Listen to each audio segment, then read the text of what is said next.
नमस्कार दोस्तों, आज हम एक बहुत ही रोचक प्रश्न का उत्तर जानेंगे। भगवान शिव चंद्रमा को मस्तक पर क्यों धारण करते हैं? इसका उत्तर हमें वेद, पुराण और शास्त्रों में विस्तार से मिलता है। आइए एक एक करके इसे समझते हैं। ऋग्वेद में भगवान शिव, जिन्हें रुद्र कहा गया है, सोमपह यानी सोम रस का पान करने वाले और सोमबंधु कहे गए हैं। सोम ही चंद्रमा का प्रतीक है। ऋग्वेद 9.28 चतुर्थ में कहा गया है, सोम राजा देवानाम भूतवा ज्योतिषामय, अर्थ सोम देवताओं का राजा है और प्रकाश का स्रोत है। इससे यह स्पष्ट होता है कि चंद्रमा अमृतत्व, शीतलता और औषधि शक्ति का प्रतीक है। और शिव, जो संहारक भी हैं और जीवनदाता भी, उन्होंने इसी अमृतत्व और शीतलता के प्रतीक चंद्रमा को अपने मस्तक पर धारण किया। शिव पुराण रुद्र संहिता अध्याय 9 में कथा आती है। चंद्रमा दक्ष प्रजापति के दामाद थे। दक्ष की 27 कन्याएं चंद्रमा की पत्नियां बनी, लेकिन चंद्रमा केवल रोहिणी से अधिक प्रेम करते थे। यह देखकर दक्ष क्रोधित हो गए और उन्होंने चंद्रमा को क्षय रोग का शाप दे दिया। धीरे धीरे चंद्रमा क्षीण होने लगे। तब ब्रह्मा जी ने चंद्रमा को सलाह दी कि वे भगवान शिव की आराधना करें। चंद्र ने कठोर तपस्या की। शिव प्रसन्न हुए और उन्हें शाप से मुक्त कर दिया। लेकिन दक्ष का वचन भी झूठा नहीं हो सकता था।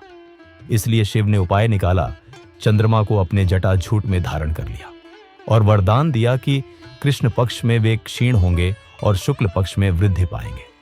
इस प्रकार चंद्रमा अमर भी हो गए और घटने बढ़ने का चक्र भी चलता रहा। इसी कारण भगवान शिव को चंद्रशेखर और सोमेश्वर कहा जाता है।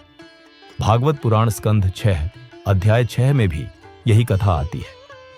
चंद्र दक्ष की कन्याओं के पति हैं, शापित होकर क्षीण हुए और शिव की कृपा से पुनः जीवन प्राप्त किया। शिव पुराण और विष्णु पुराण के अनुसार जब समुद्र मंथन हुआ तो उसमें विष निकला। वह विष पूरी सृष्टि को नष्ट कर सकता था। भगवान शिव ने करुणा से वह विष पी लिया। उनका गला नीला हो गया और वे नीलकंठ कहलाए। विष की ज्वाला को शांत करने के लिए चंद्रमा ने अपनी शीतलता प्रदान की और शिव के मस्तक पर अर्धचंद्र बनकर विराजमान हो गए। वेदों में चंद्रमा समय का प्रतीक है। इसकी कलाएं दिन, तिथि और मास को दर्शाती है। शिव, जो स्वयं महाकाल हैं, अर्धचंद्र धारण करके यह दर्शाते हैं कि वे समय और ब्रह्मांडीय चक्रों पर प्रभुता रखते हैं। चंद्रमा मन का प्रतीक भी है।